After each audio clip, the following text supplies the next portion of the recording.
The Browns Blitz is brought to you by BigPlay.com and Cleveland Sports Talk. Now here are your hosts, Rod Bloom and Sam Maddie. Hello and welcome to the Browns Blitz. Today is Tuesday, May 7th, and this is episode 12. And I'm going to bring my partner in right off the bat here. How we doing, Sam? I'm doing well.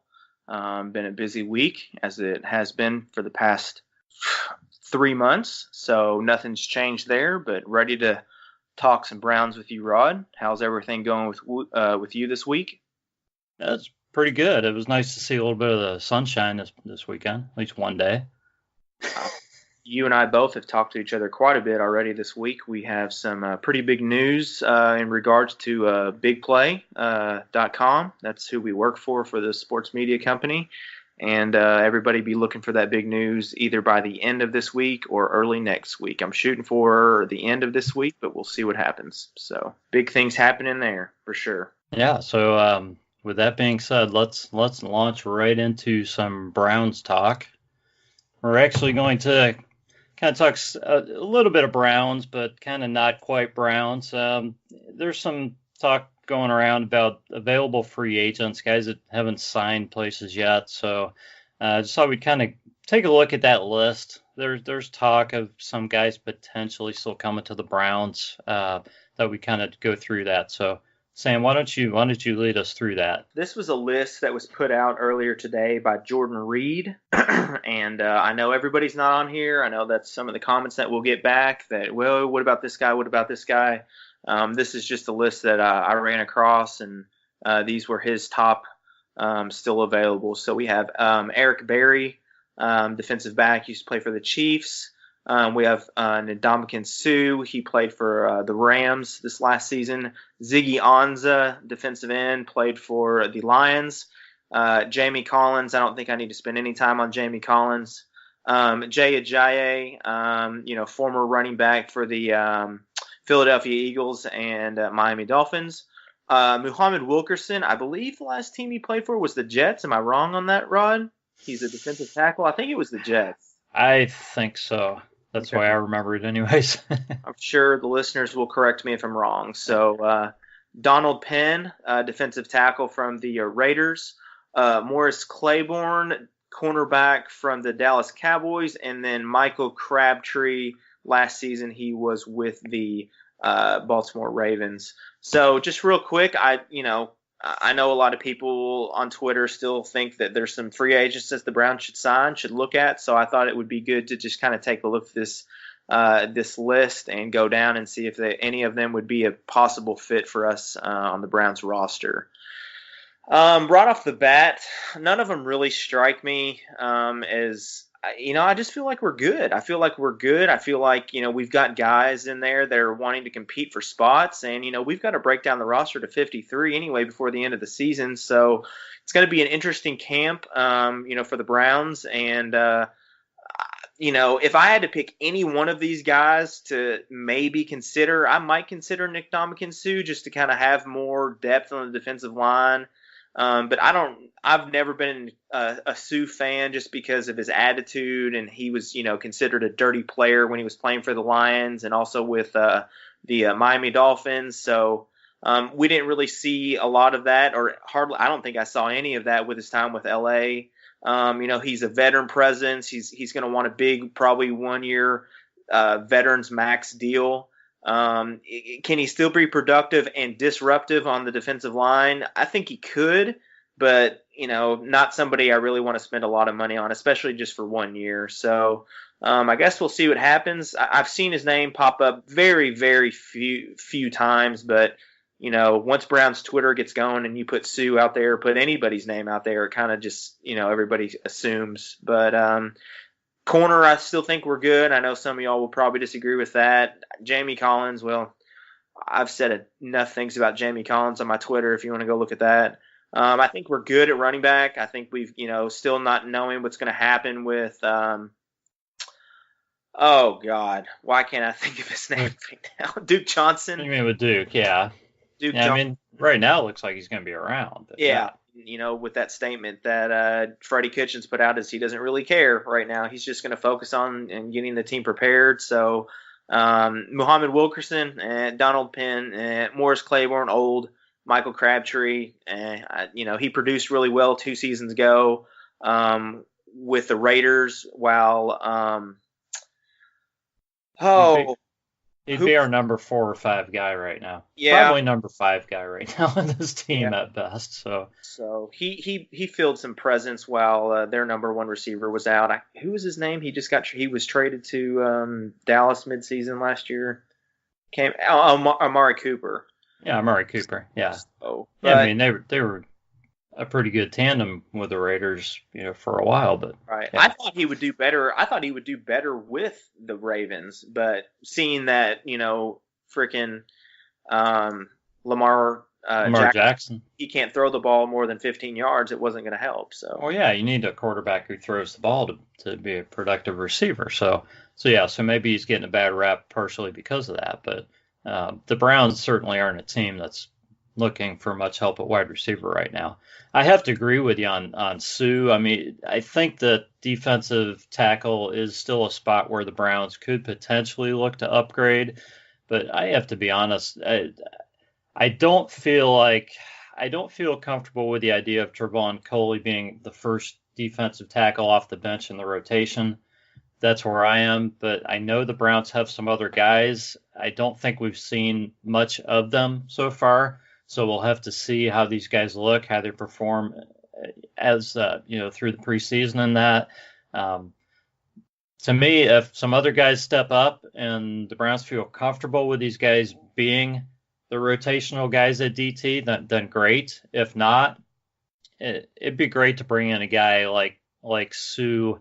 If you get him at a good deal, the Browns are not going to sign somebody at this point. They're not going to sign Ndamukong Suh and pay him $13 million for a season. That's just not going to happen. And see, that's what I think his minimum would be. He'd probably want a 1 year, at least $12 million, and I don't think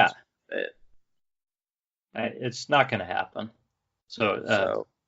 And I think the time has passed for the Eric Berry signing. I know people are predicting that still. I just think unless he really just wants to come and be with John Dorsey again and join this Browns team and just come and compete.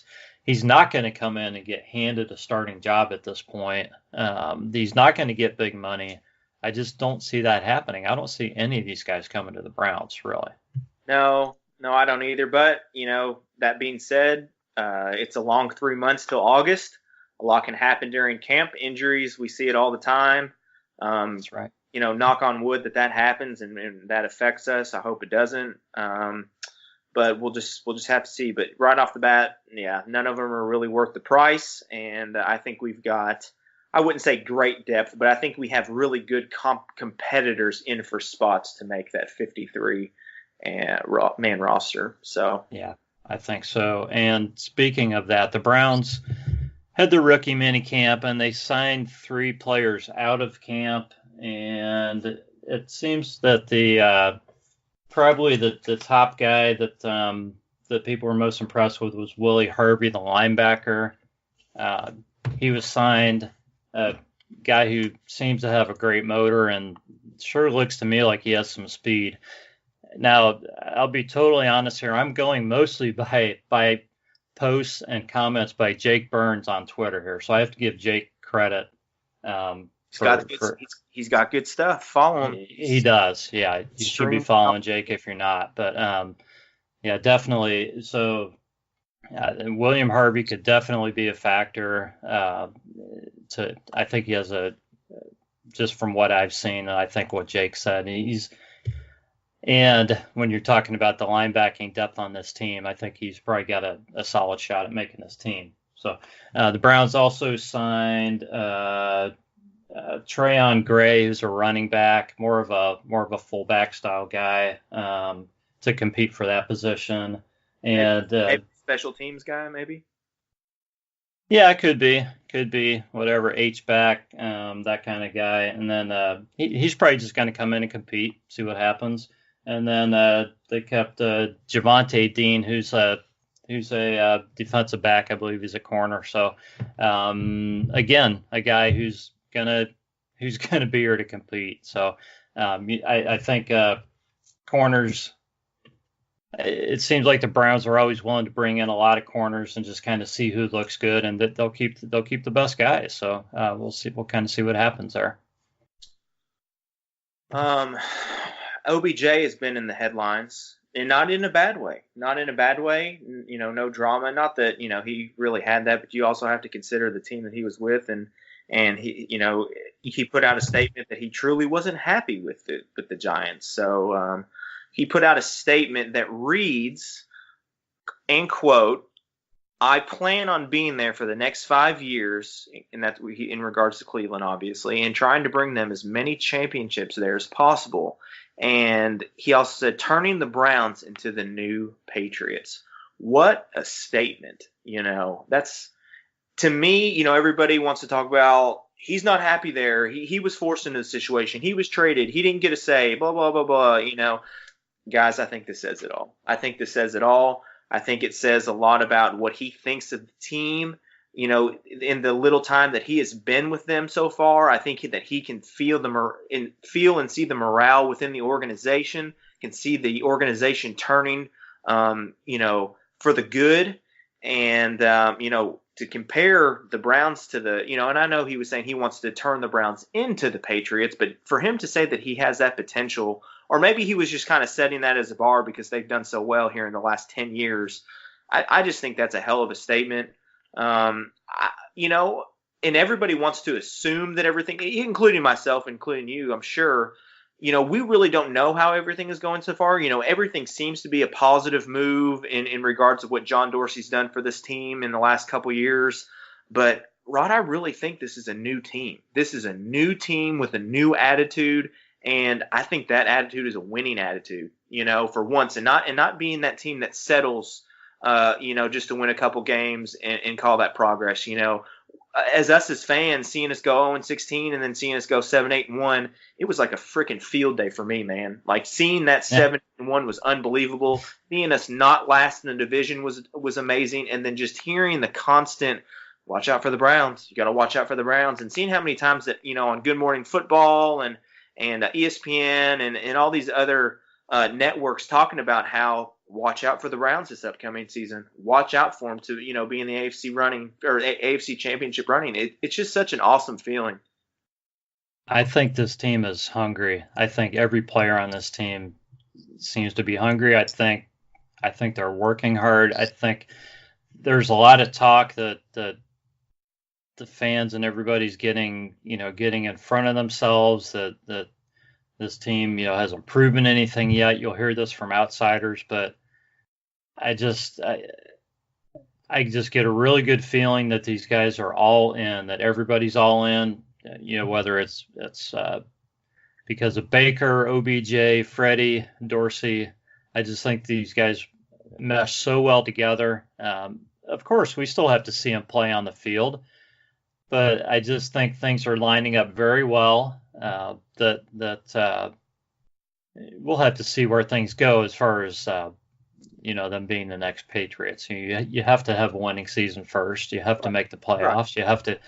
You have to go to a conference championship, and you have to start winning titles in that to actually be compared. So it's definitely a bold statement by OBJ, but you have to like the fact that he's saying that he's sold on this team, that he wants to be here, that he's dedicated being here for 5 years, which I guess is the term of his contract. I was kind of disappointed when I read that. I would kind of like to have read that, hey, I want to finish my career in Cleveland, But hey, 5 years. It's a great statement though. And I think just OBJ's a winner. He's a winner. And I think that he's not going to settle for any less. He's not going to settle for failure. And I think that he's going to push not only himself, but his teammates around him, including Jarvis. I think Jarvis is going to be a huge motivator. I think it'll be really awesome to see their chemistry with each other and how they impact the team as a whole, and really trying to push guys and making that shit contagious, bro. You know what I'm saying? So it's it's an exciting time to be a Browns fan, and I think the Browns are going to surprise a lot of people moving forward in the next upcoming couple of years. So, yeah, and I think there's a lot of players like that on the Browns. Those two guys plus Baker plus the our new kicker, which we'll talk about here in a minute. But a lot of competitive guys. I think it's going to bode very well for the team. I think Freddie Kitchens is he's the right guy to be in charge right now. Okay. Right. Anybody who's looking past Freddie is making a mistake. This guy is ready for this position. He is the right guy to be the coach of this team. And if you don't agree with me, I'm sorry, but Freddie is going to prove any naysayers wrong. I think he's going to impress a whole heck of a lot of people this year. Something else that I think is cool is that we have really great motivators on both sides of the ball. You want to talk, you had just mentioned, Austin Seibert, with special teams, but then you've got Myles Garrett, you've got Joe Schobert, you've got Christian Kirksey, you've got Demarius Randall, Denzel Ward. These guys want to win. These guys, great motivators, have a great work ethic, are driven guys, and they're into the old Browns era. They're into it. They are the new, they are the new dogs, for the Cleveland Browns, and they're not going to settle for less. So I am so excited and ready to see football start in September, end of August, and God, it's going to be great being there in Cleveland in the dog pound when the season starts. So I'm really, really excited. So, it'll be great to be amongst the fans. No doubt. Speaking of fans, I've seen a couple things on Twitter where people were talking about Browns fans, and Browns fans are the most annoying and this and that, and Browns fans have changed and blah, blah, blah. It kind of just made me a little bit upset, Sam. I don't know about you, but Browns fan, go ahead. This is all coming from other outside places, organizations, and fans. Yeah, outside places, fans of other teams who are probably teams who have kicked Browns fans when they've been down for the last 20 plus years. So we finally have something to cheer about. We finally have seen our team turn around and actually compete last season, put up a decent record, and we're really excited about this year because we feel like we've got a very strong roster. We like our coach, we like our GM, we love our quarterback, and we're ready to we're ready for a little bit of payback. And now everybody's saying that we're not good fans, that we're annoying and all this stuff. I don't like it. I think Browns fans are the best fans, and with all due respect to Bills fans. I love my Bills fans, man. I love Bills fans. I just think there are so many Browns fans that have been fans for 10, 20, 30, 40, 50 years and have followed the Browns religiously no matter what has happened. We have been through so many hard times. There are Browns fans who have followed this team and never even seen a winning season. It's just amazing. So I think this fan base has a right to rejoice, to be excited, to really just be as excited as they want to be and get pumped up and make any kind of predictions you want about this year. Have fun with us because we have earned this through all of the suffering, all of the stuff we've listened to, all of the crap about Cleveland not being a good football town or sports town or anything like that. Every single time that we've been on national TV in over the past 20 years, and this is the blank number quarterback for the Browns. This is the blank number coach and everything else. The same mantra marched out week after week after week. We are so sick of it. We deserve a little bit of payback, and it's coming. Well, for me, fuck them, because let them keep talking, and they're just making us famous. That's a quote that somebody said. I don't know. For me, man, I think it's because their conscience is bothering them. They know that the end of the shitty Browns is over. It's over, and they see us as a threat, and so they have to talk about us. They have to continue to try to talk down on us and make us appear that, oh, well, they're just, little things happen and they're just holding on to it. Now they're talking about Super Bowl. Well, realistically, and it's not just us. That's the thing. It's not just the fans. Look at all the commentators. Look at all the other coaches and GMs in the NFL. They're like, we're not the only ones that see that we are a better football team than we were last year. You know what I mean? And that's right. So let them keep talking. I don't give a shit. Fuck them. I agree. All right, let's move on to some just kind of general predictions for the Browns draftees for this year. Just kind of playing time, things like that, Sam. Let's just, it's real early, so let's just have a little bit of fun. So what are your thoughts on Greedy Williams? What do you expect out of him this season? Number of games, number of picks, things like that. I think Greedy starts from day one. I really do. I think, Denzel Ward made the comment about, he can't wait to have him under his wing. I think being there with some LSU guys will kind of make him feel at home and kind of relaxed a little bit. And you know what you got to think about, Rod, is the competition that he's going to be going against in practice. He is going to be going against one of the top 5 receiving corps in the National Football League. Having him line up against Odell Beckham at practice day after day after day during the summer, it's only going to make him better. So I think he starts from day one. As far as I think he gets at least 4 picks. I wouldn't say more. I wouldn't say any more than that. Any more than 4 or 5.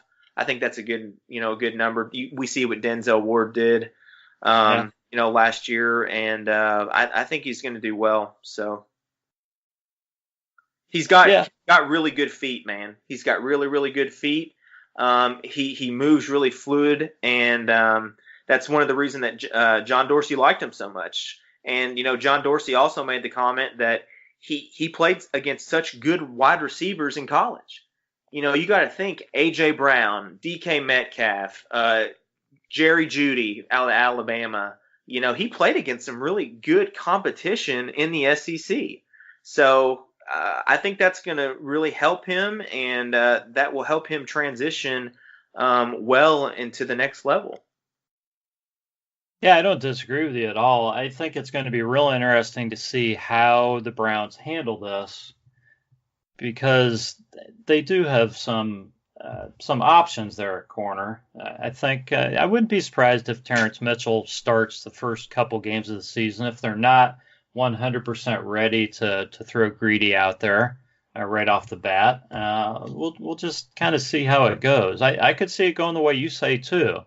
Maybe they'll mix him in a little bit. Maybe they'll just throw him out there. I think we'll kind of have to look at the matchups and see how they're feeling. So I don't know. For me, I think Greedy. I think he probably starts. If I was going to make a prediction, I would say he starts 14 games and he ends up with 3 picks this season. So I'm not far off. I think he's going to play a lot. I think the leadership on this team is going to really help him out a lot. I think Denzel Ward's going to be key for him. It's great to learn from a guy who's just 1 year in front of you, just what Denzel learned last year. Plus, you have other guys like Demarius Randall and that who can really help him out a lot. So I think it's going to be really exciting to watch him see where he is at the beginning of the season and kind of watch him progress throughout the season. I know Steve Wilkes really likes him, so. Well, that's a good sign. Yeah. So let's move on to Sione Taki. What are your thoughts on him as far as what he's going to do this season? I think he's going to be, he's going to be seen as a steal. I think he knows how to get to the ball. I don't know if you've watched any film on him from when he was at BYU. That guy knows how to get to the ball. He's ferocious. He punishes people, and I'm looking forward to seeing him, in the rotation at linebacker for sure. Yeah, I agree. I think he's going to play. I think he's going to play quite a bit. Yeah, I'll be surprised if we don't see him out there quite a bit, and I think you're going to see a lot of his jerseys in the fans, or in the stands, I should say, on the fans. So I could definitely see him working into a I don't know if you want to say starting role. It's so unusual with linebackers with all the different sets and everything, because there's times when there's only two guys out there, but I think you're going to see a lot of different linebackers out there, and I think he's going to be one of them. Yeah, just call it rotation. Yeah, I agree with you. Okay, how about Sheldrick Redwine? Sheldrick Redwine, Miami. I think again, this will be another guy that knock on wood again, pray to God that none of our safeties get hurt. I think this is a guy that'll be in a rotation. I know he's a little bit raw. He's got some things that he needs to get better at. But he also is a big time hitter, and he's got good agility and is able to find the ball in the air. And again, I just think he's going to be rotation. But we finally drafted a class that we can have our draftees sit behind starters and kind of learn and really get some experience watching these guys and getting better without being thrown into a starter role right off the bat. And I think that's really, really going to benefit them. It's going to benefit our Browns. It's going to benefit the depth of our positions. And so, again, I think this guy's more of a, depth and rotation player. Yeah, I agree. I could see him being a big time special teams guy this year too. I think he seems to really fit the mold of being a guy out there kind of crushing people on special teams. Yeah. So, all right, Mac Wilson, who slipped to the 5th round. What are you expecting? Mac Wilson. So a buddy of mine is a huge Alabama fan. It's hard because I don't like Alabama at all. But he said, Mac Wilson, he's got great potential. He probably his preference was that he should have stayed with Alabama maybe another year, and his draft stock would have rose a little bit. This guy is one hell of a special teams player, from what I understand. And Jake Burns again, he put out some footage and showed him, really tackling guys for loss in the backfield, stopping the run quick. So. Another rotation guy, somebody that can sit behind Christian Kirksey, Joe Schobert, and Jannard Avery, and really, really learn a lot from them. So I see him coming in again as a rotation guy. So, but really knows how to get his nose on the ball. Yeah, I expect him to see most of his time on special teams this year. I see this almost as like a redshirt year. I think they're going to see that potential, and I don't see him getting a ton of playing time on defense, but you never know. We'll have to see what happens. I think he'll probably be what would they make him, number 5 linebacker? So you could see him in there some. You saw what happened to us last year with depth at linebacker. So yeah, that's what I'm saying. I'm number 5, so yeah, he could definitely be in there playing before long. In some seasons. So. Yep. Let's see how it goes. Hopefully it's a redshirt season for him as far as playing on defense. That would be the preference. So let's go to kicker then. Austin Seibert. I think he ends up taking the starting job. I really do. This guy put up, he holds the record for most points, and I think it was like 490 something at Oklahoma. He got plenty of practice, being behind, with getting kicking experience from. Baker putting up a lot of points, and then Kyler Murray also putting a lot of points on the board. So I think he'll definitely be a competitor in the kicking position. I think he's going to make Joseph work for it, but I definitely think that he will be the starter guy. And honestly, just because they don't draft a kicker at 5, in the 5th round to sit behind somebody. So that's my thoughts on him. Yeah, I agree. I think that he's probably going to win the position just because he's probably going to be a better kicker, is my guess. Yeah. Nothing against Greg Joseph, Mm-mm. but let's take this a step further with Austin Siebert. He wins the position. How does he do in his rookie season? How does he kick? Other than with his foot. I'm not trying to be a smart aleck here. How successful is he as a rookie? Do you see him being a competent kicker as a rookie to where the Browns have confidence to send him out there for the 51-yard game winner when they need him? Things like that. I think he does. I think, let's say, there is obviously the climate change from Oklahoma to, the cold north in Ohio. So I think at most he misses maybe 3 extra points. And then I want to say goes, 16 of 19 from field goals on the year. I don't think I would, this is a bold prediction. I don't think he misses. I think all those misses come from, 43 and out, but I think everything underneath 43 yards, I think he makes. So you got to think wind coming off the lake, and then just being in that colder environment and just things like that. But I don't think he misses more than 3 extra points and 3 field goals all year. Yeah.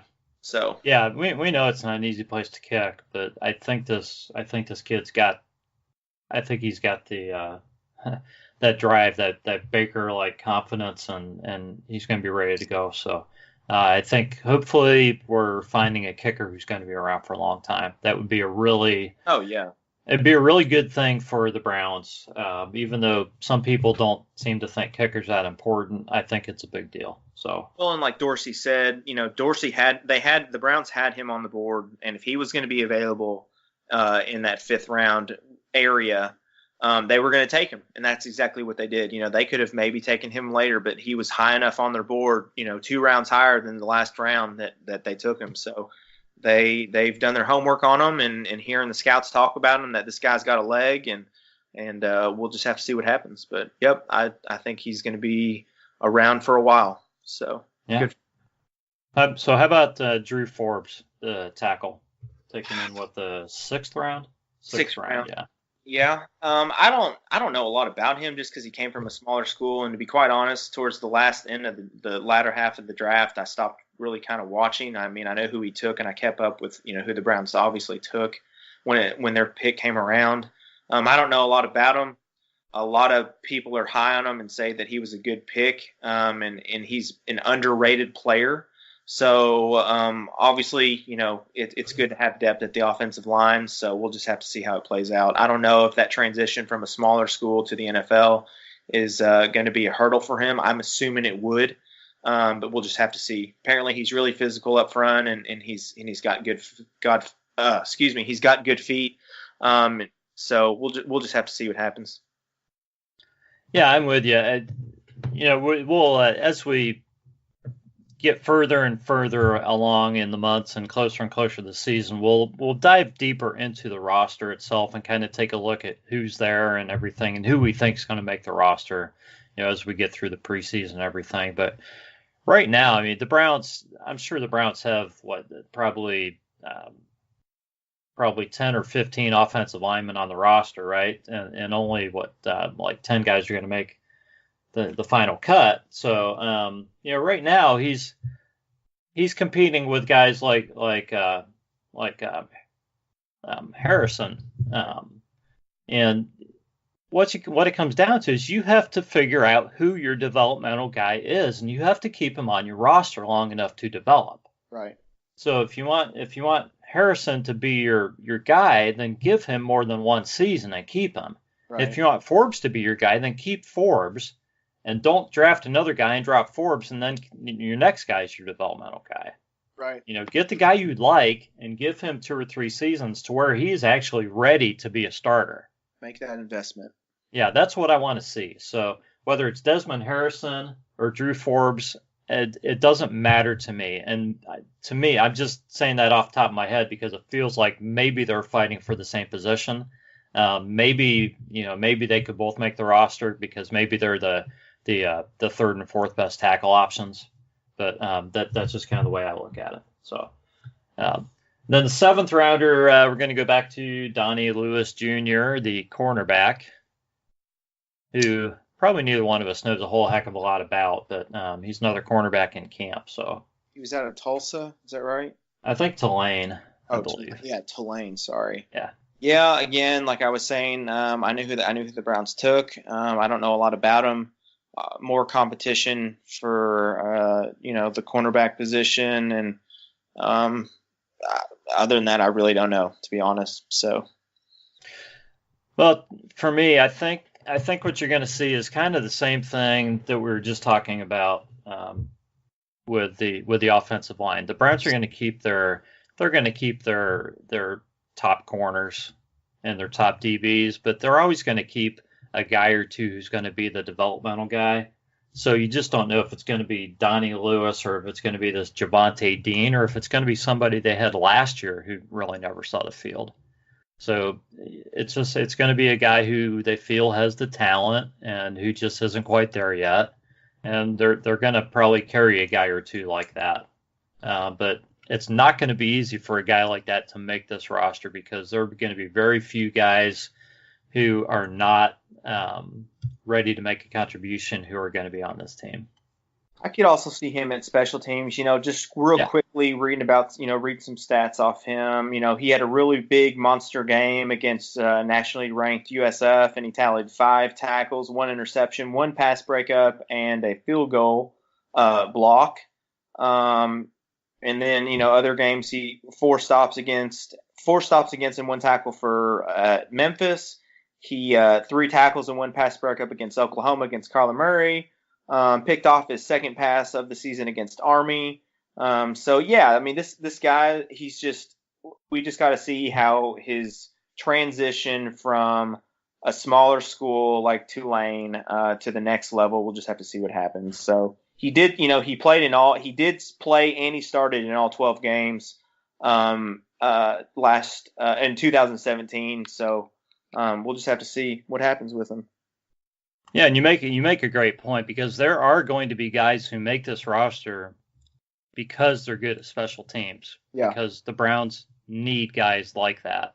Right. So that's an excellent point too, because it keeps our key guys off the field during that time. I don't want our guys getting hurt on special teams plays. That's a killer. When you've got big time guys in there, role players, getting hurt in special teams, that just kills you. So it's special teams is nothing to look over, and it's something that you have is such a big part, whether it's realized or not, of a game. So a lot of game changing winning moments happen in special teams, blocked field goals, return kicks, punt returns, that happens, and those can be game changing moments. So we'll have to see if he can be a contributor.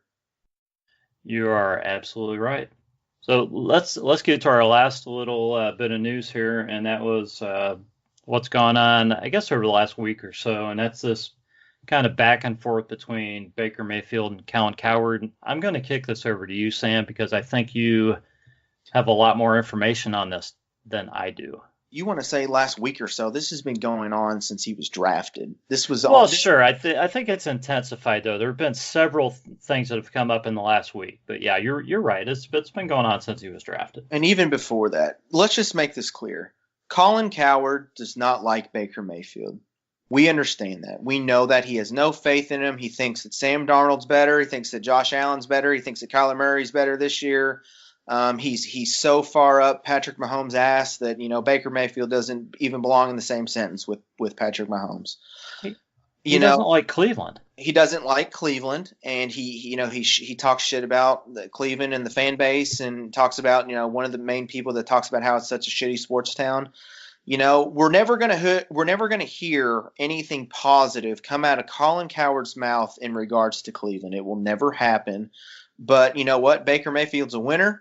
And he has gone, and he does it in a very some people are like, well, I wish Baker would just stop going back and forth with him. Well, Baker's got to stand up for his team.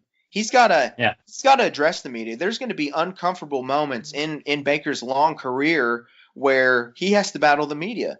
This is just one of the early moments that's going to happen. I think this is going to go on throughout the entirety of Baker's career, and as long as he's with Cleveland, we'll really see if Colin Cowherd is a Baker Mayfield hater or if he was a Baker Mayfield on the Cleveland Browns hater. We'll figure it out. But bottom line is he's always going to attack him. He kind of came back a couple times during the season where Baker was doing really well, and there was a term within the organization where the Browns were winning, and he's like, well, maybe he's not as bad as I thought, or blah blah blah blah. But I don't like Colin Cowherd at all. I don't think a lot of people do. There's some of the guys at Big Play that like him that try to give me a hard time about him, but it's just really hard for me to understand why anybody would like him. He seems like the type of guy that's more about hot takes, and he makes that bold, shitty statement about players and then just wants to argue with people. I think Baker already has proven him wrong in a lot of areas, and just in the specific comments that Colin has said. Baker wasn't going to be a good quarterback. He wasn't going to transition well. He wasn't going to be a good fit in Cleveland. He's an inaccurate passer, blah, blah, blah, blah, all these different things. And that's just been shown to be the completely opposite, breaking Peyton Manning's single season record and different things like that. But of course, Colin Cowherd is not humble enough to admit that he was wrong at any time in regards to his statements about Baker, and he never will. So we'll just have to get used to it. This will go on as long as he is a part of the Browns, and even after that, we'll just have to see what happens. But you know what? Fuck Colin Cowherd. Baker Mayfield, like I said, he's a winner. He's out to prove people wrong. He's done it his whole life, his whole entire football career, and yeah, it's great. It's a great motivator. I can't think of a better motivator than Colin Cowherd. At the beginning of the season, and again, a lot of people, I make comments, Colin Cowherd will have those statements against the Browns specifically, and I'll retweet it and I'll say something about it, in a retweet comment, and people are like, why do you even draw attention to him? Why do you even retweet this? Because it's a motivator. It's a motivator. I like to see people, be made to put their words in their mouth, and that's exactly what Baker Mayfield's going to do. He already has done it. And I think he's going to continue to do it. And you know what? The best thing that can happen is that Colin Cowherd just ends up stop talking about Baker Mayfield because he realizes that he is completely wrong, and that if he does try to make a hot take about Baker, that the media and everybody else will just completely slam him because they know it's not true. Yeah, guys, I have the opposite, kind of not the opposite, but I have a different take on this. I have Colin Cowherd muted on Twitter. Okay, so I'm muted. I don't like the way he operates. I haven't liked really anything he said in over 5 years. Ever since I really figured out who he was, just listening to him talk. He is a guy who is East Coast, West Coast, nothing in between matters. So I don't like that. And I've disagreed with most of what the guy said anytime I've heard him. And this recent stuff against the Browns and Baker, it was enough for me, so I muted him. So I have seen Baker's responses, and that's all I really care to see. So, I love the fact that Baker sticks up for his team. But aside from that, if you follow me on Twitter, just trying to argue with people and trying to get a rise out of people the way Cowherd operates is not how I operate. So it's just completely the opposite of my personality and who I am. So that's why I did it, and that's why I have him muted. And I think probably a lot of people who follow me and talk to me have him muted too. But I understand exactly what you're saying, Sam, the motivational factor, and I definitely don't disagree with you there. Baker's out to prove people wrong. And and not that he dwells on the comments of Colin Cowherd. That's not the type of person that Baker is. Mm-hmm. But he's going to prove him wrong, and he's gonna have to eat his words. And I can't wait. But he'll never admit it. Like I said, he's he's too cocky and too arrogant to admit it. So Yeah. we'll see what happens, what his comments are after we win the North this year over his beloved Lamar Jackson. And, we'll see what happens when we're in the AFC championship. So That's right. Any final words, Sam? no, again, thanks for all. We have almost hit 600 followers. I think we're about 4 away on our Browns Blitz Twitter account, which, thanks to all of you all for following.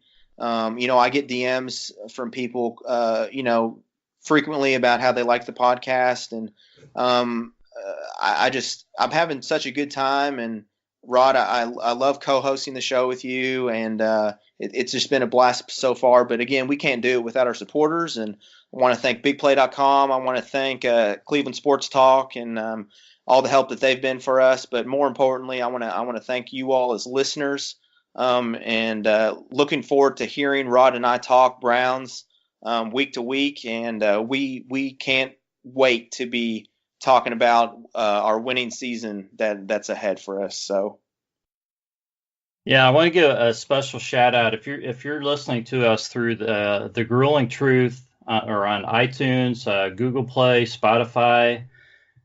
You can follow Sam at the Sam Mad? Mm-hmm, that's right. Or you can follow me at CLE Rod B.